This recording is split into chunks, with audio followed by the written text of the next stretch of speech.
These brakes were 155 euros the time I'm filming this video. And they've pretty much remained at that price since I bought them about a year ago. And this puts the MT Trail Sports pretty much at the upper end of the budget brake category. But are they budget quality or something special?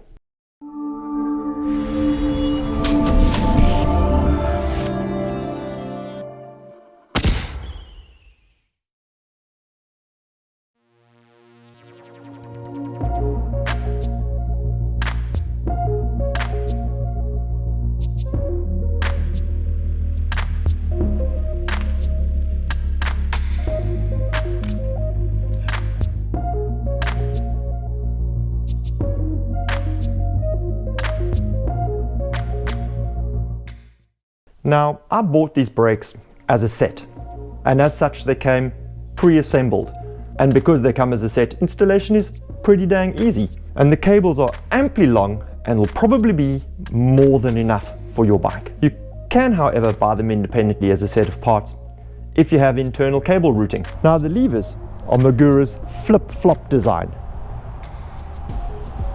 Look at this poor bugger, which basically means it's the exact same lever for both sides of the bike, so that you're able to pretty much swap them from one side of the bike to the other without having any problems. And they also had the wherewithal to include the bleed port in both the top and the bottom of the brakes, which I think is a pretty smart idea. I found the quality of these brakes to be exceptional. Even after some 20 odd minute long descents, they've performed brilliantly.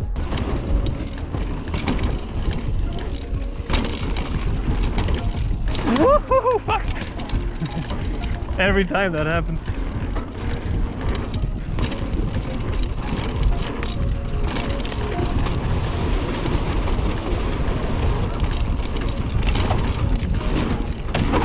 Jesus Christ. So that's pretty much a year of problem-free brake use, but it hasn't all been plain sailing. Now, these front calipers are held on magnetically. I don't really understand this. It's magic, but it's a system that works until you actually need to change those brake pads. Obviously, this isn't the hardest job you're ever going to do on your bike, but for what it is, far too finicky and annoying, which segues us perfectly to the pads.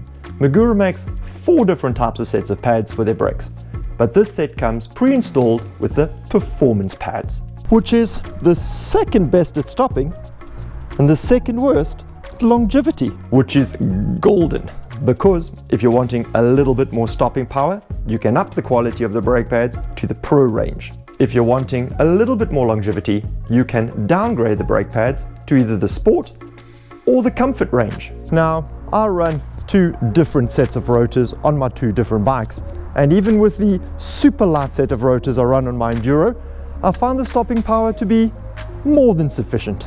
I never really feel like I need more brake. The brakes sit at 485 grams for the set, which isn't too bad considering the price point. I find the levers to be fantastic.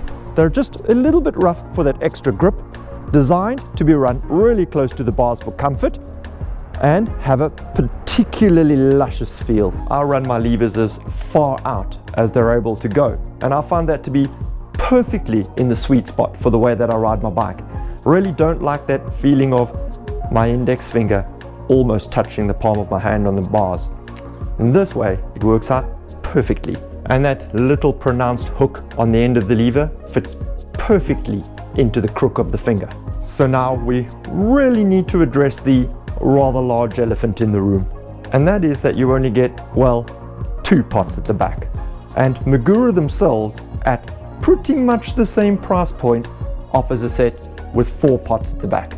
So why would you want the Trail Sports above something like the MT5s or the MT4-5 combination? And the answer to that is modulation.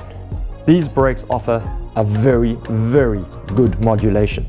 Far better than the MT5s, which I've heard are very binary. Of course, the price that you pay for this modulation is that you lose the 2 pots at the back, which means you have slightly less braking power in the back end, which let's face it, is where very little of your actual braking takes place. I personally find these brakes to be bloody brilliant. So much so that I own 2 sets of these brakes. I'm also going to trade out the super light rotors that I have on my Enduro for a set of pimped out Magura rotors just before we go on our massive biking trip to Wales. Foreshadowing!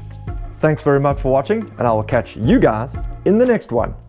Peace out, brah.